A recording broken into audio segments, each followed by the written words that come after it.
And what you see is that Jesus is the seed of the woman as well as the seed of David, and he came to establish a new kingdom, one that lasts forever. And this is the kingdom, the home for your soul. Your soul longs for this at its deepest level, and that's why we need to come home and why Christmas is the celebration of us coming home, because Christ has come to us to show us how to do that.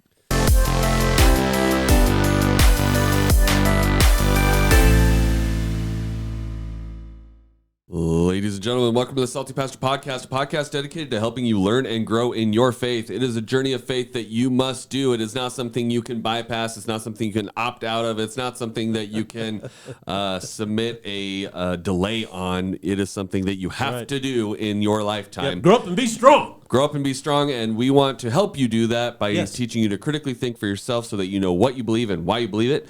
My name is Jesse Maher. I'll be the host, but we cannot do the Salty Pastor Podcast without a Salty Pastor, the Salty Pastor himself, Dr. Douglas Peake. Welcome, everybody. It's Christmas season. I'm so happy, and not just because it's Christmas, but it's just a time where we get to share the most generous act in human history, and that is that when God came to us in Jesus Christ in order to save us, save all people who come to him in faith. And so it's just a wonderful time to celebrate that, and all of the stuff that happens around it is really incredible. And you know, one of the things that I love the most is the music. I really love the music at Christmas time. It just brings back so many great memories for me. So I'm excited about our new series, Coming Home for Christmas.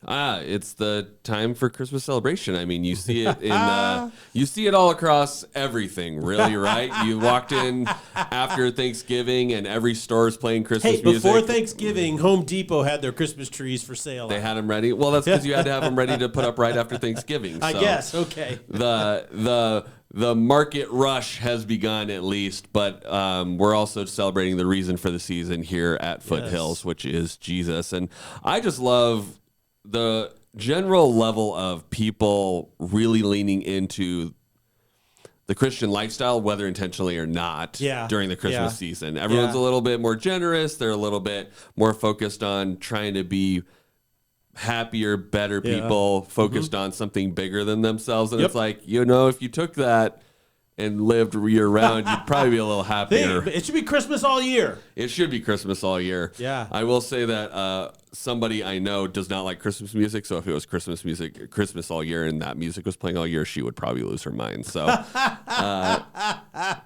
she is on the opposite side of the spectrum of you, Pastor Doug. She does not enjoy Christmas music. I do. Well, I love the classic Christian music, not, you know, the updated stuff about reindeer and Let It Snow, and those are kind of perky and fun. But some of the carols? Some of the best hymns, some of the best ancient carols, and even symphonies were written around the theme of Christmas and the whole point of Christ's coming. And, you know, Handel's Messiah, and you know, was written in that thematic way. Right. And some of the greatest hymnody of ancient times is written around the celebration of the birth of Jesus Christ. So there's a lot of really, you know, great stuff around it. And that's what I like. I really like the really ancient, old, classic stuff. Ancient and old. Ancient and old, like me. Well, we are in our new series, Yes. Come Home for Christmas, which is about two basic things. It appeals to our sense of home, the sense that we had as children of being safe and secure in home, and that we also have Jesus so that we could return home to our spiritual home, the place that we actually belong. So we're kind of talking about both of those things, and Christmas is a great time to really dive into that, right? Yeah, and I mean, this is how, you know, the Gospels start with the birth of Christ. You know, Matthew starts, Luke starts. Matthew actually starts with the whole point of how the forerunner of Jesus, John the Baptist. Kind of started. Yep. Luke kicks right off, and the genealogy of Jesus doesn't start until chapter 3. But basically, all the Gospels start with Jesus came as the Son of God. John has such a unique perspective on the way he writes about it, which is really unique and wonderful and incredible. But I think we got to jump in right to chapter 2 of Luke and talk about, you know, the significance of starting with the birth of Christ in the gospel message across the board. In Luke chapter 2, verse 12, it says, in those days, I'm sorry, not verse 12, verse 1. In those days, Caesar Augustus issued a decree that a census should be taken of the entire Roman world. This was the first census that took place while Quirinius was governor of Syria, and everyone went to their own town to register. Now, there's some really significant things that are happening here. First of all, we have Caesar Augustus. Now, his name was actually Octavius, and Octavian was how he was known. He was actually then changed his name to Caesar Augustus when he became the first emperor of Rome. He was the actual first emperor, meaning he was the first one who had complete authority over the entire empire. It went from a republic that had representatives, and then it went to basically an emperor who ruled over it. Made all the decisions. No input. Yeah. And so what's interesting about that is the transition in the Roman Empire happened under Julius Caesar, okay, who was his uncle, his great uncle. But his great uncle Julius Caesar did not have an heir, so he adopted Octavian as his heir apparent. And he's the one who came in and basically, through authoritarian reform, he basically took over all of Rome. Julius Caesar did. But 1 year into his reign, other senators, Brutus and Crassus, stabbed him to death with short swords in the Senate building. A story well depicted in Shakespeare's. Yeah. So over and over again. But what was interesting is that Julius Caesar had a massive impact on this. Once they killed him, Brutus and Cassius, there was a huge civil war, and it went long for over a decade. But Octavian won, and then he became the first emperor of Rome, and I believe that was in 28 BC, so quite a chunk of time. And what he did is when he became the emperor, he took the name Caesar, which was Julius Caesar. Right. And originally, it was just a surname, Julius Caesar. But then Caesar, the definition of the word changed to ruler, authoritarian ruler. And so he became Caesar Augustus. And so what's really fascinating about this is that Luke puts in very short couple of verses the entire historical context in which Jesus was born. Well, and I think it's interesting that it gives us a very specific historical point of Jesus, giving it basically truth, showing us that this actually happened. It's historical fact, right? Yeah, and it can be confirmed really quite easily. Be confirmed. So it's not just like for example, a different story that is told often, Star Wars, a long, long time ago in a faraway land, that gives it's obviously false because there's no it's just a real story. Yeah, it's just a story. There's no historical context or dates or facts or whatever. And so it's like this is saying, hey, this happened at this time. Go look it up. Yeah. It happened. Yeah. Which is really quite remarkable because the Romans kept very fastidious records and they were very prolific writers. Mm-hmm. They loved to write. And it's really interesting because so much of Julius Caesar, what we know about him, was actually penned by his own hand. We have his own writings, his own journals, and we have all that even today. You can go back and read what he did, and a lot of it was about his military exploits. Right. And so it's really quite amazing. So, but it also means, not only is it based in historical fact, but it also points out that there's a lot going on that dominated life in the first century. I mean, all the drama was happening in the Roman Empire. I mean, just prior to the birth of Jesus, you had this massive shift in governance from a representative republic. And you have to be really careful because it wasn't a representative republic like America, where if you're a citizen, you get a vote. It wasn't like that at all. It was very hierarchical, and you had to be a member of one of the founding families of Rome, and that was a big deal. And I think one of the things that people miss is that it was an aristocracy representative republic. And what Julius Caesar did is he ended that and made it into a totalitarian, authoritarian kind of form of government. Right. And it's really interesting, though, is that part of the reason he did that is under his watch in his military exploits, he massively expanded the Roman Empire. You know, the Gallic Wars and all this stuff. He's the one who first actually solidified most of what we consider Central Northern Europe, which is kind of Germany and part of France. And then he's actually the one who invaded Britain for the first time. And this was before Christ was born, right? And so it's really interesting. And what's fascinating about that is it wasn't until 1,000 years later, where you have the Danes or the Vikings coming and invading England, right? Right. And then you have all of that. That was kind of the birth in the foundation of the entire monarchy and that form of rulership in England and that whole basis of trying to bring it all together. Right. That's 1,000 years. Prior to that, Julius Caesar invaded. You know, isn't that amazing? Anyway, it's a huge gap of time. it's a huge gap of time. People just, we don't realize how massive so many things are happening. And God's perspective is in the midst of all this upheaval and turmoil and all these things going on. He comes and visits, right? He comes to us, God with us, and he empties himself. I think what's fascinating is that as Rome was growing and expanding so much, one of the things that they did is they had a census, right? It says this was the first empire-wide census under Caesar Augustus, while Quirinius was governor of Syria. Aren't there a lot of arguments that the census is one of the issues? Well, that's one of the criticisms about it is it says, look, the birth of Jesus has nothing to do with the census. They believe that the reason why is because there's no record in Roman, manuscripts of Augustus actually issuing a decree. However, this is a result of really shoddy investigation.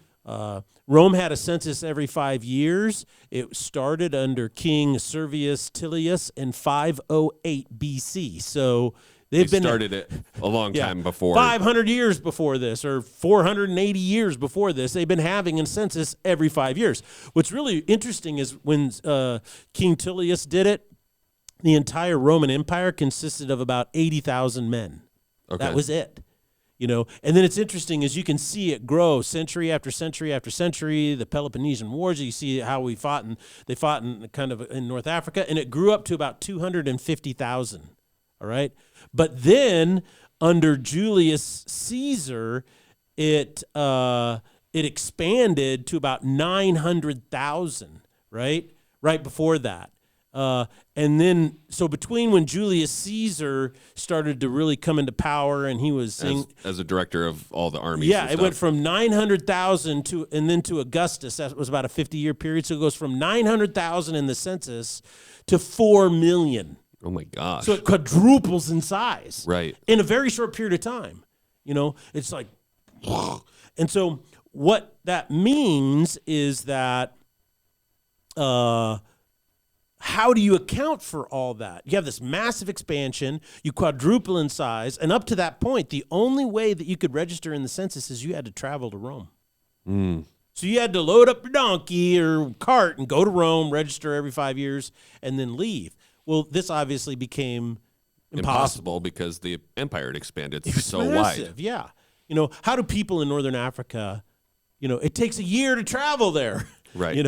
So what they did is they decided to launch what they're basically census takers. So they brought them to Rome. They empowered them, gave them money, and they gave them soldiers for protection. And then they sent them out to go take. And so these were the early ones. And the reason why they say it couldn't have anything to do with the birth of Jesus is because when Quirinius was a governor, it happened exactly 37 years after the end of that civil war, which would put it in 7 AD or 6 AD.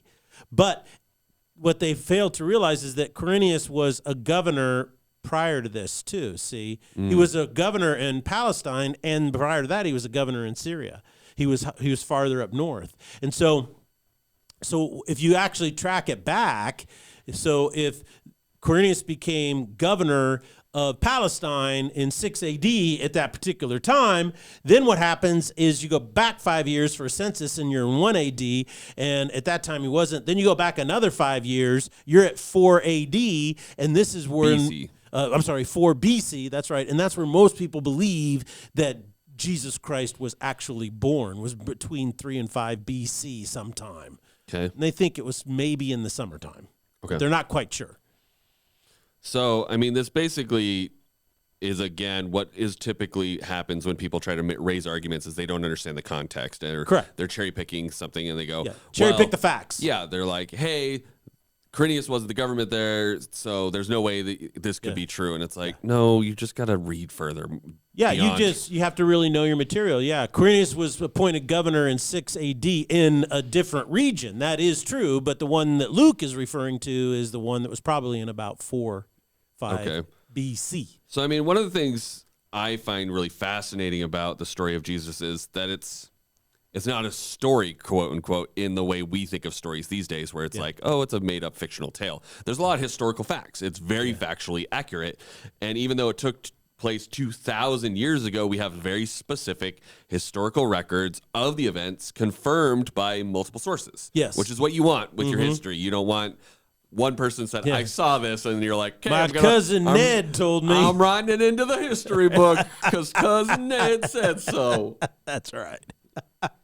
Well, I think there's a lot of significance in that. When someone is telling you there is a truth that will set you free, it must be more than just a myth or a narrative. And this is a real difficulty that so many young people have today, is they want to believe something is true based on the essence of the narrative. Right. The story. Does the story move me? Does the story resonate with me?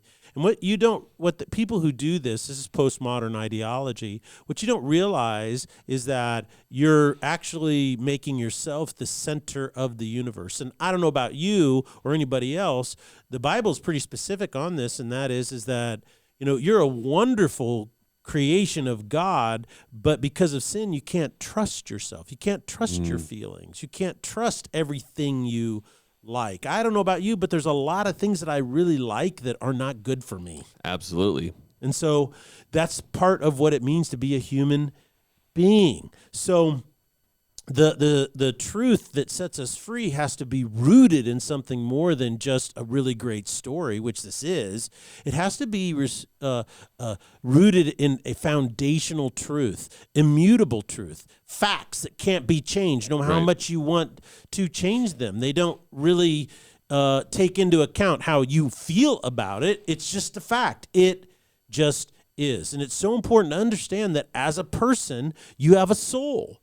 And it is the wellspring of your life. If your soul is ill, if your soul is wounded, or if it's tainted, then your life is ill. Your life is wounded. Your life is tainted. And the birth of Jesus Christ is about God coming to us in a historical context, calling us back to himself, calling our souls to come back into communion with him, calling us home. And while the entire Roman world was focused on conquering and money and accolades, Jesus came in the most humble way in order to do something that no one else was doing. Instead of trying to, the Romans were trying to conquer the world and subdue the world and expand their empire and take more slaves, control more things, show how awesome they were, that they were always the victor. Jesus comes in this very humble way to call us back home. Say, hey, it's time to come home. And this truth resonated. And what we see today is the fruit of that truth, how it resonated so much and changed the world. Well, let's keep going with Joseph and Mary traveling to the city of Joseph's ancestral home, which was Bethlehem. Yeah. So there's a census called. They send out these census takers and say, you need to go back to where you came from in order to be accounted for. What happens? Well, verse 4 says, so Joseph also went up from the town of Nazareth in Galilee to Judea. Now, what's really interesting is Nazareth is up around the Sea of Galilee. So when you look down on a map, we would say he's going down to Bethlehem, because Bethlehem is south of Jerusalem, and Jerusalem is just west of the Dead Sea, which is south of the Sea of Galilee. And what's the river that connects the Sea of Galilee with the Dead Sea? I'm a terrible the Jordan geography River. person. Jordan River, yes. Yeah, the river that Jesus was baptized in. So what's significant about this is he actually went up because Nazareth is at a lower elevation and Bethlehem is kind of up on a mountain. Okay. So they had to hike. They had to hike, and it took quite some time. Now, it says here that he went there, the town of David, because he belonged to the house and line of David. He went there to register with Mary, who was pledged to be married to him and was expecting a child. So we know that the child was born there, so she could have been probably 8 months pregnant. And then she's taking this journey, and it took them easily 7 days of hiking every day to get there, walking. And if they had a donkey, that would have helped her, but still, it's a long journey. Right. It's over 100 miles. And so that's a long way to go on foot.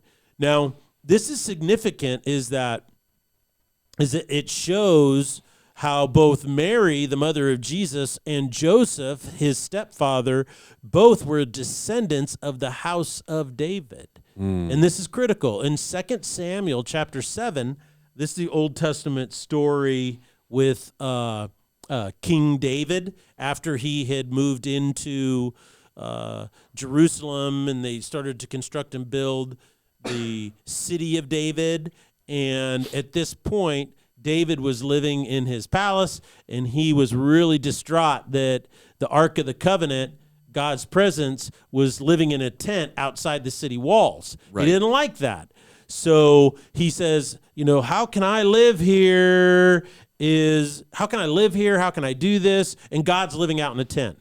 And then, of course, God comes back to the prophet Nathan. They have this big dialogue. And in the end, this is what Nathan says to him through the words of God, starting with verse 11. It says, "The Lord declares to you that the Lord himself will establish a house for you." That is not referring to a physical house. Right. He says, "When your days are over and you rest with your ancestors, I will raise up your offspring to succeed you, your own flesh and blood," or another way of saying your seed, "and I will establish his kingdom." Now, not David's kingdom, but this new kingdom. "He is the one who will build a house for my name." So notice what he says there. He says, from your line, from your seed, your ancestral seed, will come a new king, and that king will build a house for my name, not your name. "I will establish the throne of his kingdom forever." And you remember in the New Testament, what does Jesus say? "My kingdom is not of this world, but it is an eternal kingdom." He goes on to say, "I will be his father, and he will be my son. And when he does wrong, I will punish him with a rod wielded by men, with floggings inflicted by human hands." Here we see a reference to what is called the Passion of the Christ, and that is, what did Jesus commit wrong? No. But what happened is he took the wrong of the world on his shoulders, and then he was beaten. And then in Isaiah, it says, he was wounded for our transgressions. And by his wounds or his stripes, which is the stripes from flogging, we are healed. And so you see this imagery coming out very early on here. He says, "My love will never be taken away from him as I took it away from Saul." So what he's saying is Saul was the first king that he took his anointing away from. Right. And he's saying the anointing on Christ will never be taken away. He then goes on to say, "I remove before you your house, and your kingdom will endure forever before me. Your throne will be established forever." And so the word is seed in there about household. Now, if we go back to Genesis chapter 3, verse 15 that we've talked about before, God curses, right, Adam, and we've talked about that. He curses Eve. We've talked about that. But a lot of times we skip over the curse on Satan, right? And in it, he curses him to be a snake and not, go around on his belly and eat dirt all day. That's also not a reference just to a snake, but that Satan is now locked into this material world. Right. Okay. That's why Jesus calls him, he is the Lord or the God of this world. Okay. And what's really fascinating, though, is in the further part of the curse against Satan, he says, "I will therefore put enmity." is verse 15, between you and the woman, which is really fascinating, and between your seed, meaning your offspring, and hers. He will crush your head even though you strike his heel. Then you fast forward thousands of years and you see the genealogy of Joseph in Matthew chapter 1, and then you see the genealogy of Mary in Luke chapter 3. And what you see is that Jesus is the seed of the woman as well as the seed of David, and he came to establish a new kingdom, one that lasts forever. And this is the kingdom, the home for your soul. Your soul longs for this at its deepest level, and that's why we need to come home and why Christmas is the celebration of us coming home, because Christ has come to us to show us how to do that. I mean, there's so much in these few verses we pulled out of 2 Samuel, we looked at Genesis, we looked in Matthew and Luke, and Joseph took Mary and returned to his home, the place of his ancestors, and in the same way, God is calling us to return to the place of our ancestors, right? He wants us to come home, the place where we're meant to be in the presence of God, where we originally started before the fall, right? He wants us back. This is where our souls will ultimately find rest. Now, in reading this story, you said it's about 100 miles. Yeah, it's 100 miles. Uphill. How long do you think it took them to walk that? I don't know that I've walked 100 miles ever. I can't say I've walked 100 miles. I will say these days I don't average a very quick mile even when running. So what do we assume it's going to take? If you're traveling, when we would go backpacking and I was young, if you're in the mountains and it's a little bit of a steeper climb than what they had, but I mean, if you could do 10 miles in a day, that was for advanced backpackers, right? And so I think one of the things that's important to understand is that it took them a long time. I mean, it easily took them, if he had an 8-month pregnant woman, it probably took him at least 10 days, maybe 2 weeks. And I think the significant part of that is there's a lesson for us that even though our souls long for home, and even though we answer the call of Jesus Christ and we want to return home and we become saved, it's still a journey. We're in this journey period of when you come to know Christ and then you continue to live, you're in a journey, and there are ups and downs, there's heartache and pain, there's chaos and suffering, but in the end, ultimately we know we're going home, and what's at home, Well, family is home, and it's the family of God. And that's why Paul says in Ephesians chapter 1 that he adopted us into his family. We are his children, his heirs, his offspring. Because in verse 6 it says, while they were there, the time came for the baby to be born, and she gave birth to her firstborn, a son. She wrapped him in cloths, laid him in a manger, which is a feeding trough for animals, because there was no guest room available for them. So nobody had any space for them, so they were staying in basically the barn, and at least they were out of the elements that way with the other animals. So in the end, what we see here is that just because we find the path to home, we still have to walk the path. And that's kind of what celebration of Christmas is about. It's a time to give you a wondrous picture of what home is like. And it's to enhance the generosity and the giving and connection that we have with family. There's so much great art and literature and music around this event. And so it's designed to try to pull out of us all of the wonderful things. Why? So that we can celebrate the beauty and wonder of going home. And that allows us to continue the journey even through the most difficult times of life. Absolutely. Well, thank you, Pastor, for sharing this kickoff to our series, Coming Home for Christmas. Excited to continue celebrating Christmas and talking about one of the greatest gifts we've ever received. And I'm excited to see what we talk about on Thursday in our application section. Yes. Until then, we hope that you guys are joining our Advent series that we are doing. Please join our Foothills Advent digital FH Advent 2022. So FH Advent 2022. Got it. And you text it to 72,000 and you'll get devotions delivered daily to your phone. For 24 days. For 24 days, from the 1st to the 24th, Yes. from staff and congregation members who've wanted to share something about the birth of Christ and how that impacted their lives. So thank you guys so much for joining us. Make sure you sign up for the Advent series, and we'll see you on Thursday here on the Salty Pastor Podcast. Blessings and Merry Christmas.